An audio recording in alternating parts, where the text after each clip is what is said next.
sirve para aumentar la osmolaridad, ¿no? Para generar la osmolaridad, aumentar la osmolaridad de la médula renal. Listo, entonces aquí viene. En el asa ascendente de Henle yo reabsorbo sodio, ¿ok? Pero esto es impermeable al agua. Entonces ahí ocurre una reabsorción de sodio no seguida de agua. Consecuencia de ello, aumenta la osmolaridad en el intersticio medular.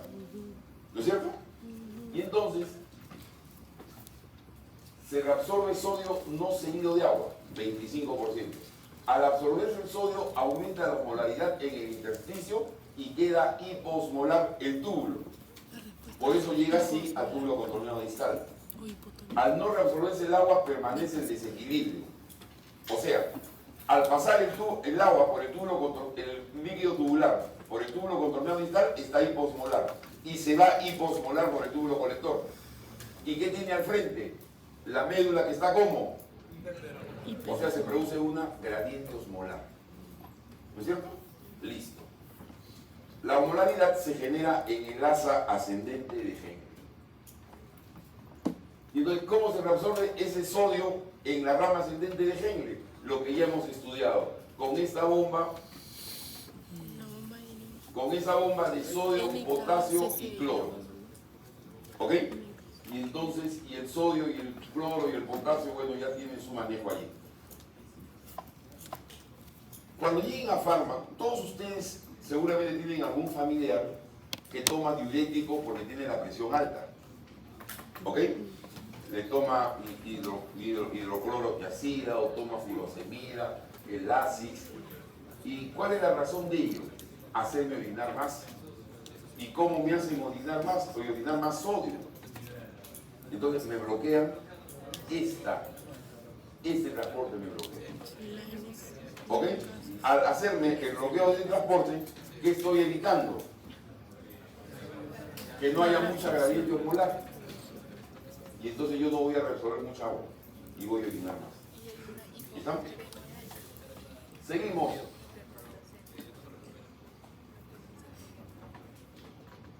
Y entonces aquí está, se reabsorbe el sodio no está seguido de agua, y entonces el intersticio queda hiperosmolar y el líquido que se va es hiposmolar y se produce esa gradiente. ¿Ok? Entonces, si hubiera hormona antidiurética, me abre la guapoidina 2 y el agua se reabsorbe porque existe la gradiente. ¿No es cierto? Entonces, ¿cuál es la razón de que yo reabsorba agua en el túbulo colector? Porque hay una gradiente entre el túbulo colector y el intersticio medular. Gradiente que va a ser resuelta siempre y cuando yo abra la guapoidina 2. ¿Ok? ¿Y cuándo la voy a abrir? Cuando hay hormona antidiurética. ¿Y cuándo va a haber hormona antidiurética? Cuando me falta agua. Por eso es antidiurética, voy a orinar menos. ¿Por qué voy a orinar menos? Porque todo el agua la voy a reabsorber porque he abierto la guapoidina 2. Entonces la razón de ese mecanismo de contracorriente tiene por finalidad determinar eso, la reabsorción facultativa de agua en el túbulo colector. Toda esa chamba ha sido para eso. ¿Y cuál será la máxima osmolaridad que tenga mi orina? 1200. ¿Cuál será la máxima osmolaridad? 1200. Los 1200, que es la máxima osmolaridad del intersticio. Cuando me falta recontra agua, así como debo estar yo ahorita, que no tomo agua desde las 8 de la mañana que tomé un café, ahorita mi orina debe estar recontra hiperosmolar. ¿Ok? Debe estar en 1200 milimoles por litro, porque me está faltando agua. Ahora que vaya me voy a tomar un vaso de agua, otro vaso de agua, y me voy a hidratar, y mi orina otra vez bajará a 300 milimoles por litro, probablemente. ¿Ok? Entonces, esa es la razón. Oye, no he grabado para los chicos de Neurorock. Ya.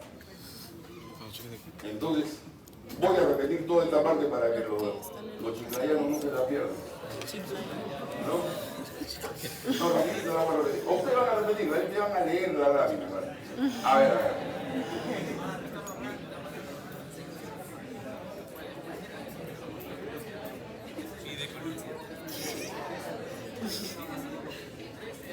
Pues verdaderamente me gusta explicar, le puedo prestar atención y no me duermo.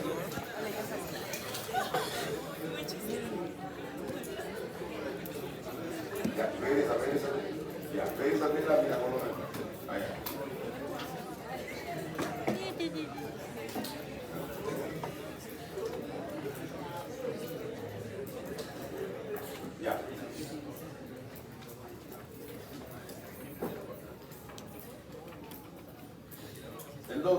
¿Para qué sirve el mecanismo de contracorriente? Para aumentar la osmolaridad de la médula renal. ¿De cuánto a cuánto va a aumentar? De 300 hasta qué? Hasta 1200. Perfecto, eso es. Sirve para aumentar la osmolaridad de la médula renal y a medida que desciendo va a llegar a la punta a 1200. ¿Ok? ¿Y esto por qué ocurre? ¿Cuál es la razón para que yo aumente la osmolaridad en el intersticio, en la médula? ¿Por qué aumenta? ¿Por qué aumenta? ¿En qué consiste el mecanismo de contracorriente entonces? En reabsorber sodio en el asa ascendente de Henle no seguida de agua. Al reabsorberse el sodio en la rama ascendente no seguida de agua, entonces va a crear un ambiente hiperosmolar fuera en el intersticio medular como en el vaso sanguíneo, a ese nivel. ¿Estamos? Y entonces, ¿cómo se va el líquido que se va hacia el tubo contornado distal? ¿Cómo se va? ¿Cómo se va? Hipomolar, porque el agua no se reabsorbió y se creó la gradiente. Entonces, ahí está lo que hemos visto. Listo, los que están viendo el video, párenlo aquí para que lo sigan viendo, lo lean. Seguimos. La bomba, no la bomba, el transportador que permite la reabsorción de sodio en el asa ascendente de Henle es esta bomba de transporte activo secundario que es sodio, potasio, cloro. Sodio, potasio, cloro. ¿Ok? Esa es la bomba. Listo, y entonces aquí nos quedamos ya. Aquí estamos. Entonces, en la rama ascendente de Henle se reabsorbe sodio no seguida de agua. Por lo tanto, el intersticio que se crea es un intersticio hiperosmolar. Pero el líquido que se va por el túbulo distal y después baja por el colector es un líquido hiposmolar. Por lo tanto, se crea una gradiente osmolar entre el intersticio y el líquido osmolar. Aquí las células están pegaditas, juntas, no hay agua, no hay pasaje de agua paracelular. La única forma que pase el agua es transcelular. Y entonces para eso tiene que estar la aquaporina 2, la cual se va a abrir única y exclusivamente haya hormona antidiurética. Ahí está la reabsorción facultativa de agua. Entonces, el objetivo de la hiperosmolaridad medular permite producir una gradiente osmolar entre el túbulo colector y el intersticio medular. ¿Quedó claro? Segundo, por esta gradiente se puede reabsorber agua. Lógico, siempre y cuando ¿qué? Sin embargo, dependerá de la hormona antidiurética que abrirá los canales de agua intracelulares. ¿Cómo se llaman esos canales? Aquaporina 2. ¿Y cuál es el intercambio? El intercambio es con los vasos sanguíneos.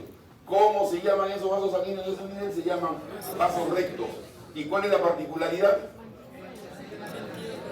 Que van en sentido contrario al líquido tubular. ¿No es cierto? Entonces, el sodio que sale del túbulo se mete al vaso sanguíneo, pero ese está transitando hacia la punta de la médula. Y entonces me va aumentando la osmolaridad a medida que yo voy bajando. ¿Ok? Ese es el secreto del intercambio. El intercambio es para mantener o aumentar más la osmolaridad medular. El vaso recto va en sentido contrario que el túbulo.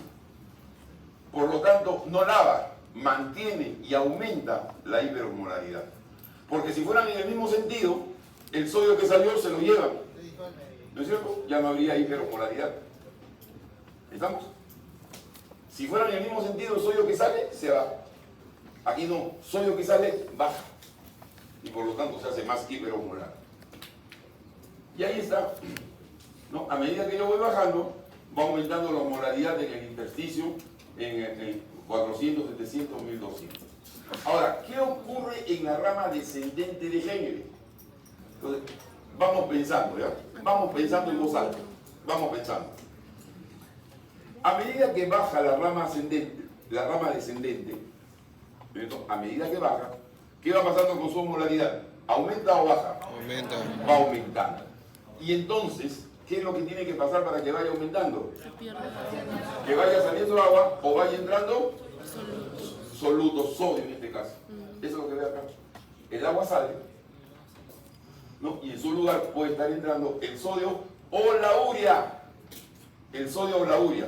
Van entrando y entonces a medida que baja va aumentando la osmolaridad en este líquido tubular y todo eso viene a ser el mecanismo de contracorriente? Esa es la pregunta que no podía contestar ahorita. ¿Ok?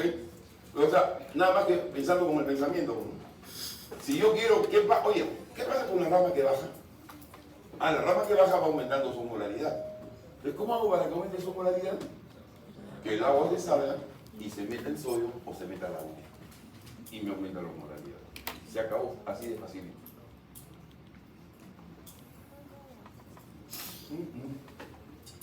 Y ahí está lo que yo le hice en la pizarra como para burro. Ahí está el sodio que sale, el sodio que se mete al vaso, y a medida que baja me aumenta la osmolaridad, y el sodio, ese sodio se mete después a la rama descendente, ¿no? Y va aumentando la osmolaridad a medida que voy bajando. Y el agua se va saliendo y por eso se va haciendo hiperosmolar a medida que baja. ¿Ok? Listo. Vasos rectos contra corriente. Caminan en yuxtaposición y en sentido inverso al haz de Henle. Está claro. Permeable a los solutos y al agua y equilibra con el intersticio. Siempre va a estar equilibrando con el intersticio. En la porción descendente entra cloro y sodio y sale agua. ¿No es cierto? En la descendente sale agua y entra cloro y sodio. Consecuencia, aumenta la osmolaridad a medida que voy bajando. Se va concentrando y aumenta la osmolaridad. En la porción ascendente entra el agua, la que proviene del tubo colector y sale por... Ya, eso se olvida. Listo. Y allí también tiene que ver con la urea. La urea absorbida en el colector, que va siguiendo al agua, es por gradiente de concentración. Ya sabemos que la urea sigue al agua. Ya, la impermeabilidad del asa en el asa ascendente para la erosión de agua ya está explicado. Listo, no sigo. Y ahí está. El sodio que entra y el agua que sale. Sodio que entra y agua que sale en el asa descendente. Y en el asa ascendente, ¿no? Es el sodio que sale. Sodio que sale, nada más. Ciclo de la urea.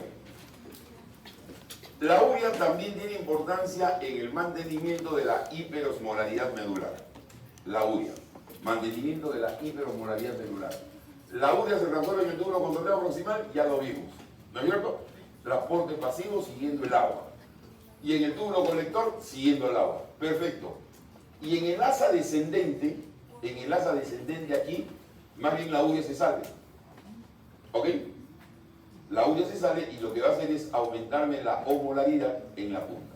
O sea, ¿por qué aumento la osmolaridad en la punta? Una, generado por la porción de sodio en el asa ascendente no seguida de agua. Dos, por el vaso sanguíneo que baja trayendo sodio desde arriba hasta abajo. Y tres, porque la urea se reabsorbe y se queda ahí en el intersticio. ¿No es cierto? Entonces, esas son las razones de la hiperosmolaridad medular. Ya, este es el ciclo de la urea que lo van a ver, con ese esquema van a entenderlo. Sale la urea siguiendo el túbulo contorneado distal y luego se mete aquí en la rama descendente. Bueno, listo. Tómenle una foto a eso, para que quede grabado el ciclo de la urea.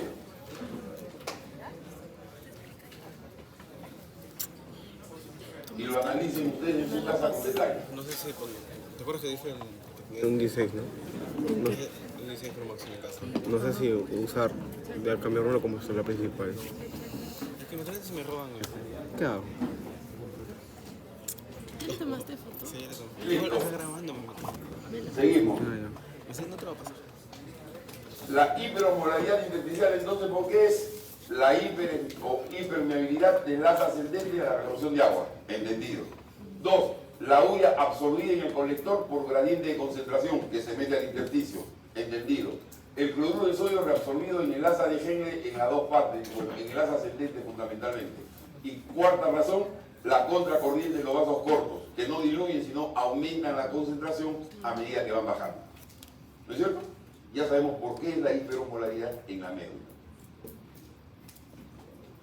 Y entonces aquí viene la reabsorción facultativa de agua. Ya generamos el mecanismo de contracorriente. Aquí. Ahora vamos a ver la reabsorción facultativa de agua, que ya le entendieron. Existe una gradiente osmolar entre el intersticio y el túbulo colector. ¿No es cierto? ¿Entendido eso o no entendido? ¿Entendido o no? Sí, perfecto. Segundo, acuérdense que al salir del asa de Henle, Como no hubo reabsorción de agua, lo que se va al túbulo contorneado distal es hiposmolar. ¿Ok? Y lo que se quedó en el intersticio es hiperosmolar. Entonces ahí está la gradiente, esa que estoy diciendo. No hay espacio entre las células del túbulo colector. ¿Qué cosa quiero decir con eso? ¿Qué es lo que ocurre? Que no hay reabsorción paracelular de agua. Tercero, la reabsorción de agua es por vía transcelular. ¿De acuerdo? ¿Quién interviene allí? Acuapolina 2. ¿Y eso de quién depende? De la hormona antidiurética. ¿Entendido? Son unos trómenes ustedes. En el túbulo contorneado proximal, la separación está recontraabierta y entonces por ahí se reabsorbe el 65% del agua. ¿Ok? Vía paracelular. Pero en el túbulo colector está cerradita. Entonces obliga a que allí existan las acuapolinas para que se pueda hacer la reabsorción por vía transcelular. Y ahí está, intersticio hipertónico o hiperosmolar, ahí viene el agua hiposmolar 300, a medida que voy bajando va aumentando la gradiente, y eso con la presencia de hormona antidiurética, que sale cuando el líquido es hiperosmolar, me va a abrir los canales de acuapolina para que el agua se reabsorba. ¿Ok? ¿Estamos? Listo, entonces una orina concentrada, ¿cuál es el máximo de osmolaridad que tendrá una orina recontra concentrada? ¿De qué color sale esa orina? Recontra amarilla. Mientras más amarilla sea, me está diciendo que es mayor la osmolaridad de la orina. ¿Ok? Y cuando me sale blanquita, parece el agua, ¿qué pasa? La osmolaridad es 300 o menos. Porque ¿qué ocurre? ¿Qué ocurre si me sobra agua? Si me sobra agua, ¿qué va a pasar? No se reabsorbe nada acá y por lo tanto, ¿cómo se va a ir la orina? Hipo, o sea, 300 o menos de 300. Menos de 300, ¿no es cierto? Menos de 300 porque se está yendo hiposmolar. ¿Ok? Entonces, de aquí va a depender, por eso le llaman a esta parte el mecanismo de concentración y dilución de orina.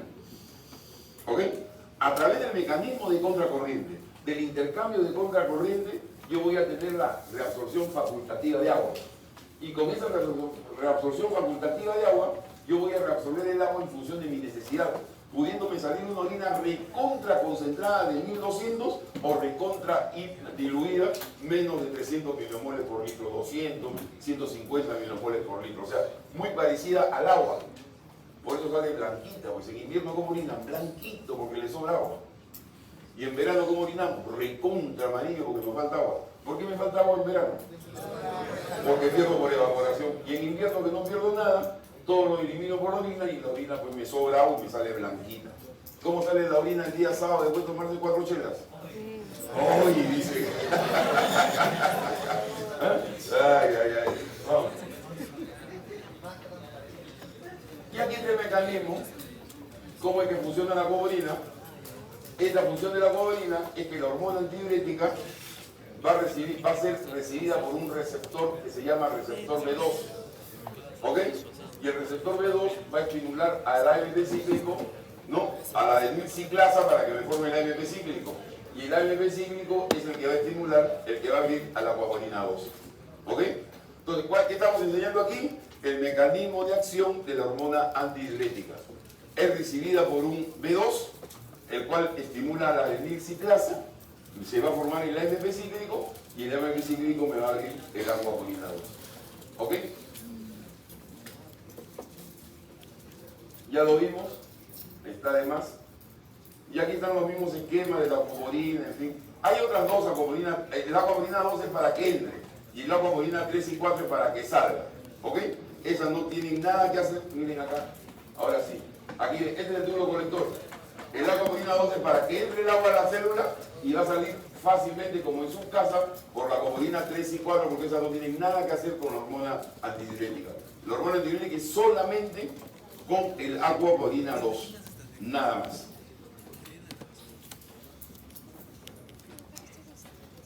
Muy bien. Entonces, ya vimos cómo se maneja el agua. Ahora vamos a ver qué cosa es transporte máximo. El famoso TM. A ver. Yo tengo mi camionetita que tiene 5 asientos. ¿Cuánto es la máxima cantidad de personas que yo puedo llevar? 5. ¿Puedo llevar 6? Sí. Si tengo a mis 6 amigos aquí, tengo a Barriga, Quesada, y Chinito, la doctora Borja. No, tengo 6, hay Ataco, lo tengo ahí. Cara de payaso. Atacuna, yo también.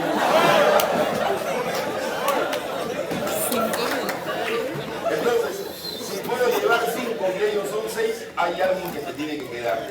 ¿No es cierto? ¿No es cierto? ¿De acuerdo? Entonces, todas las sustancias que utilizan transportador tienen una máxima capacidad de transporte. ¿No es cierto? Si mi carro tiene para 5 asientos, mi máxima capacidad de transporte es 5. Entonces, todas las sustancias que tienen transporte activo, ¿ok? Estamos, requieren, ya sea primario o secundario, transporte activo primario o secundario, requieren un transportador. Y todos los transportadores, por definición, tienen un límite. Entonces, yo tengo un límite para transportar glucosa. Tengo un límite para transportar grasas, aminoácidos, para cosas que ya tengo, incluso para el sodio. Pero el sodio, ¿cuántas formas de transporte de sodio hemos visto? Por la bomba de sodio-potasio, pero la entrada, ¿no? Los canales, la compañía, o sea, tiene tantas formas de transporte del sodio que su transporte, o sea, es como que yo tuviera 3, 4 carros. En este carro entran 5, pero en el otro carro entran 3 y en el otro carro entran 2. Algo así ocurre con el sodio. Por lo tanto, para el sodio, a pesar que necesita transportador, no tiene un transporte máximo. Es incalculable. Pero las otras sustancias sí. Y con la que más tomamos de ejemplo, porque es de uso cotidiano, es el transporte de glucosa. Entonces aquí vamos a referirnos al transporte máximo de glucosa. Es la máxima cantidad de un soluto, glucosa, que puede ser reabsorbida en el túbulo contorneado o en el túbulo por minuto. Ok, ya le pongo tiempo. ¿Qué es lo máximo que yo puedo resolver? En 1 minuto. Porque mi transportador no da para más. ¿Ok? Eso se llama TM. TM, transporte máximo. Relacionado con lo que usa el transporte activo, claro, pues el uso del transportador, el carro tiene un límite. Y se satura, o sea, cuando ya se llenó el carro y entraron los 5, ya no entra nadie más, ya se saturó mi carro. Así se saturan los transportadores. Entonces, cuando el transportador se satura, ya yo no reabsorbo glucosa y comienza a aparecer glucosa en la orina. ¿No es cierto? Si yo sobrepaso la capacidad de transporte, aparece glucosa en la orina. Entonces, aquí tenemos. Estas 3 definiciones hay que tenerlas presentes. Comienzo con esta, con la que dice el TM. ¿Cuál es el TM? Cantidad máxima de carga tubular que puede absorberse al 100% en los tubos. Hoy me obliga a decirle carga tubular.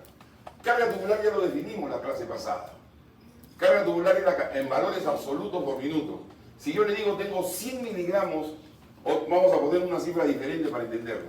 Si yo tengo 50 miligramos por ciento de glucosa en la sangre, en el plasma, 50 miligramos por ciento, y yo filtro 120, ¿cuánto tengo de glucosa en la orina? En el líquido tubular, perdón, en el filtrado glomerular, ¿cuánto tengo? Si yo tengo en el plasma 50 miligramos por ciento y filtro 120, ¿cuánto de glucosa tengo en el filtrado glomerular? 50% de 120, ¿cuántos gramos son? 60 miligramos. ¿Está bien? No me has entendido. Te ven tus ojos. ¿Me has entendido? ¿No? Pizarrita. Pizarrita, sí me gusta pizarrita. Vamos. Miren, yo tengo en el plasma 50 miligramos por ciento. ¿Ok? Y yo filtré. Yo lo que filtré en 1 minuto, ¿cuánto fue? 1200 centímetros cúbicos. ¿Ok? Por lo tanto, ¿cuánto de glucosa hay en esos 1200 centímetros cúbicos? Si hay 50 miligramos por 100, en 1200, ¿cuánto habrá? 600. Pues, he filtrado mucho, pues 120 centímetros cúbicos nomás. ¿No? ¿Cuánto tendré? 60 miligramos por 1 minuto de filtrado. ¿Está bien? En cada minuto yo he filtrado 60 miligramos de glucosa. que es diferente a lo que yo tenía en la sangre, que es 50 miligramos por ciento. ¿Ahora sí? ¿O todavía? Todavía. Otro ejemplo. ¿Qué cosa es carga tubular? Lo que se filtró en un minuto. ¿Ok? Lo que se filtró en un minuto. ¿Cuánto se filtró en un minuto? 120 centímetros cúbicos. ¿Ok? Pero ¿cuánto había en la sangre? 50 miligramos por ciento. En 120 centímetros cúbicos, ¿cuánto habrá? 60 miligramos en un minuto. Esa es la carga tubular. ¿Ahora sí? ¿Ok? Ya, porque tus ojos me dicen que no habías entendido. Ahora sí lo entendiste. Esa es la carga tubular. ¿Ok? Y entonces el TM, ojo, el TM está relacionado a la carga tubular. ¿Cuánto es la máxima cantidad de glucosa que yo puedo reabsorber en un minuto? 375. Pero esa es la carga tubular. Eso no significa que yo tenga 375 en la sangre. ¿Ok? Yo no tengo 375 en la sangre. Esa es la carga tubular. ¿Y cuál es el umbral de concentración? Es la cantidad de glucosa que hay en el plasma, a partir de que ese momento comienza a aparecer en la orina. O sea, el umbral de concentración, ¿cuál es? A partir de cuánto tengo yo en la sangre, en el plasma, y en ese momento yo voy a filtrar por minuto, y a partir de ese filtrado por minuto yo voy a sobrepasar la capacidad de transporte máximo y comienza a aparecer glucosa en la orina. ¿Me entendiste? ¿Sí? No, dime sí o no. Sí, ya, perfecto. Entonces, estos son los tres conceptos que hay que manejar. Entonces, la clave es entender bien lo que es carga tubular o carga filtrada.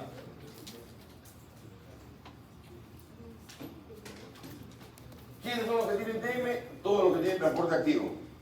El TM del sodio es tan alto que no consideramos que tengan carga. Concentración plasmática en la que la sustancia comienza a aparecer en la sangre. Y este esquema lo van a ver en todos los libros. En todos los libros. Voy a poner cifras nada más. Ahí está. Voy a poner cifras nada más. ¿Cuál es el TM de la glucosa? Algunos libros dicen 340, otros dicen 370. Bueno, digamos 340. ¿Cuáles son las unidades? 340 ¿qué? Miligramos por minuto. Cuando yo filtre más de 340 miligramos por minuto, el 341 aparece en la orina. ¿Ok? ¿Y y eso es lo que ya va a pasar? Normalmente se reabsorbe el 100%, ¿no? La depuración por eso de glucosa es cero, porque todo se reabsorbe, ¿no? Y ahí tenemos ya lo que ya hemos visto, los receptores. ¿Cuál es el umbral plasmático de glucosa? 180 miligramos por qué? ¿En qué unidades digo el umbral? 180 qué? ¿Miligramos por? No. 180 miligramos por ciento, porque es la medición en el plasma. A partir de 180 miligramos por ciento me comienza a aparecer glucosa en la orina, porque con 180 miligramos por ciento comienzo yo a sobrepasar el TM. Con 180 miligramos comienzo a tener una carga de filtración cercana a los 370 y comienza a aparecer glucosa en la orina. ¿Ok? ¿Me entendiste? ¿Sí? Perfecto. Y listo, ahí lo dejo. Ya, esto es lo del sodio, lo del cloro, que ya lo hemos visto, que simplemente aquí estoy viendo los diferentes mecanismos y ya bicarbonato, que lo veremos en una próxima clase. ¿Preguntas o no preguntas? ¿Ah? ¿Todo bien? Entonces, a leer como locos todos estos días sobre el caso. ¿Quién me pregunta?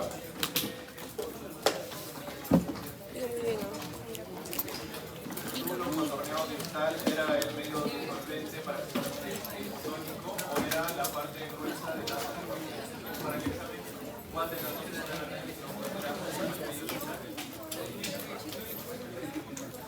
El diluyente es el tubo colector.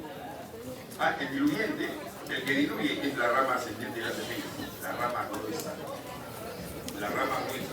Yo en la clase solamente hablo rama ascendente de Henle, pero fino es la rama gruesa ascendente de Henle.